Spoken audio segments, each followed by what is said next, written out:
Today, we are going to be designing a living wreath. And in order to design and put together this living wreath idea that I have in my head, we're going to be using a few supplies. The main centerpiece that we're going to be using to serve as the wreath itself is this Asplenium bird's nest fern, cultivar known as hurricane is. This is Asplenium hurricane. Look at how twisted it is. It has this awesome mutation where all of the fronds unfurl in the same direction, giving it this really nice kind of circular wreath look. We're going to be mounting this bird's nest fern onto this piece of wood. So we're going to be using a piece of wood. We'll use an S-hook at the end to hang the piece of wood, and then in order to mount it, we will be using fishing line and our trusty sphagnum moss. As well, for this living wreath, we're going to be using living ornaments that I'm going to put together. For that, we're going to use glue gun, hot glue gun with hot glue gun sticks. We're going to use two different types of tillandsia, Tillandsia harrisii and Tillandsia ionantha. We're going to be using these clear floral card picks, as well as these glittery balls and snowflakes that we're going to be using for these living ornaments. And then finally, at the end, we're going to be putting both a bow on it. So to make that bow, I'm going to be using two different types of ribbon and floral wire. And then the finishing touch is we're going to put tiny battery-operated lights on it. So I have this battery pack here with batteries. And so those are all the supplies that I will use today to make this living wreath. All right, so the first step that we need to do is prepare this bird's nest fern to be mounted. And so what that entails is taking it out of this pot and removing as much substrate as possible. We want to remove as much substrate as possible so that there's less that we need to secure onto the mount. Okay. I think I'm satisfied with that. Now I will prep this and prep the wood for mounting. Okay, so now that we've removed all of the excess substrate, we need to prep the wood for the mounting. So one of the most crucial steps is to ensure that we have an anchor knot. So this is going to be the front that we're going to mount onto. So I'm going to take this fishing line and looping it around, tie this on, making sure that there is a secure knot. The anchor knot is super crucial because essentially this mount is only going to have two knots, the first anchor knot and then the very end knot. Everything else is just taking that fishing line and looping it around. Right? That's pretty good.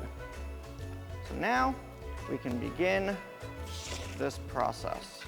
I'm using an upside down pot to put this on so that it's easier for me to wrap this fishing line around.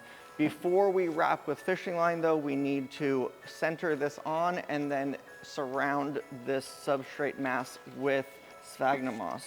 So looking at this, I think we're gonna make this the bottom. 1, 2. Put this in here. When mounting or really doing any sort of horticultural craft with sphagnum moss, I always recommend using long fiber sphagnum moss. What that allows you to do is basically pick up these strands and run them all in the same direction. It makes it much easier to secure the mount on, and you'll have to do less loops to secure it all because it's all kind of hanging and facing the same way.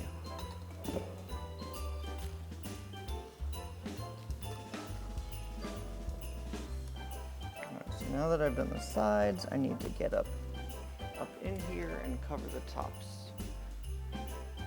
With any sort of mount with sphagnum moss, you kind of need to sell the illusion. So we're covering all of the current substrate so that you don't see any of it and it looks like it's all just growing in the sphagnum moss.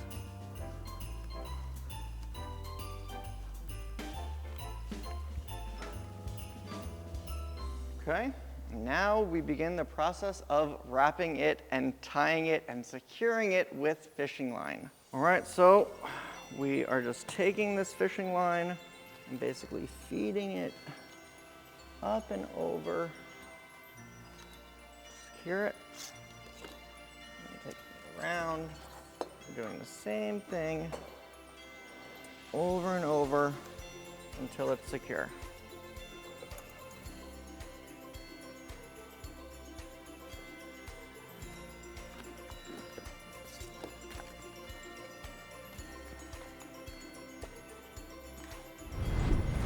Okay, so we finished wrapping and securing this bird's nest fern onto this mount. So moment of truth.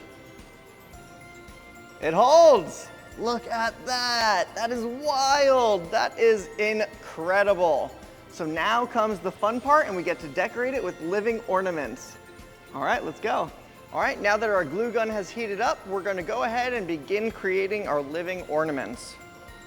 So we're going to do it in a couple steps. The first step is going to be to attach the tillandsia. So I'm going to go ahead and put hot glue on this floral pick. Hot glue, as the name says, is hot. So if you wait a couple seconds, allow it to cool down, it'll still be sticky, but won't have the potential of burning the plant. So then we're going to go ahead and stick it, hold it in place for a couple seconds to let that set. And then I will move this to the side and we'll let that dry and do the next one. The next one we're going to do a horticultural. Hold it in place. Okay, as a test, it seems to hold. So we're ready to do the next. A small red, a small white, a large silver. And I'm going to be applying those underneath. So put glue here, glue here, glue here.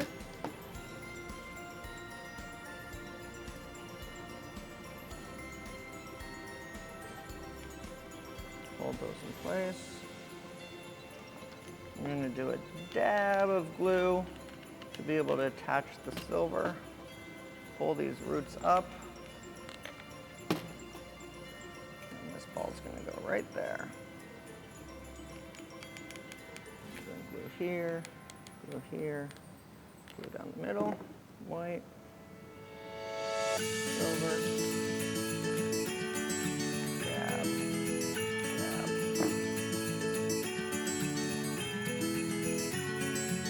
We'll let that dry.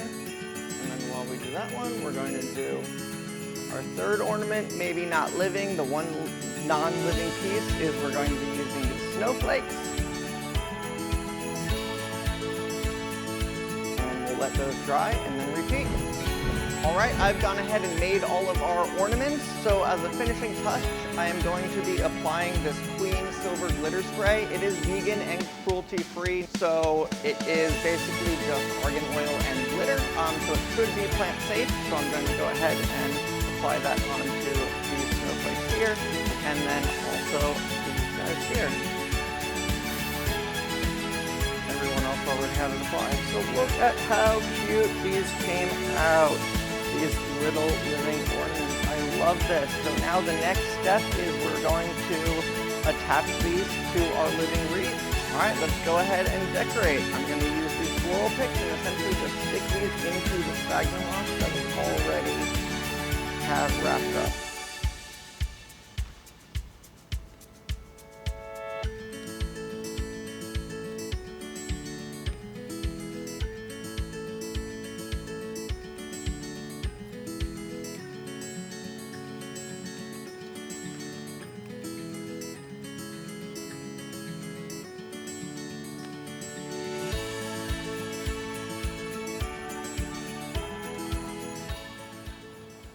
All right, I think I'm happy with this placement. So this is what we're looking at right now. And for the final step is we need to attach the bow. All right, so using these two different wired ribbons and floral wire, I went ahead and created this bow.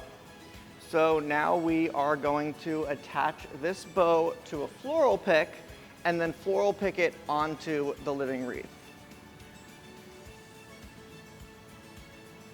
And that is what we have now that it's on the floral pick. down here. And so now for our finishing touch, we are going to wrap on these battery-operated fairy lights. Look at that. Oh, so cute. This is going to be so good. What you would want to do is you would want to secure this battery pack to the back of the mount, the wood mount. You could either hot glue it, you could use Velcro strips, however you want to mount it on. Let's go ahead and decorate with lights.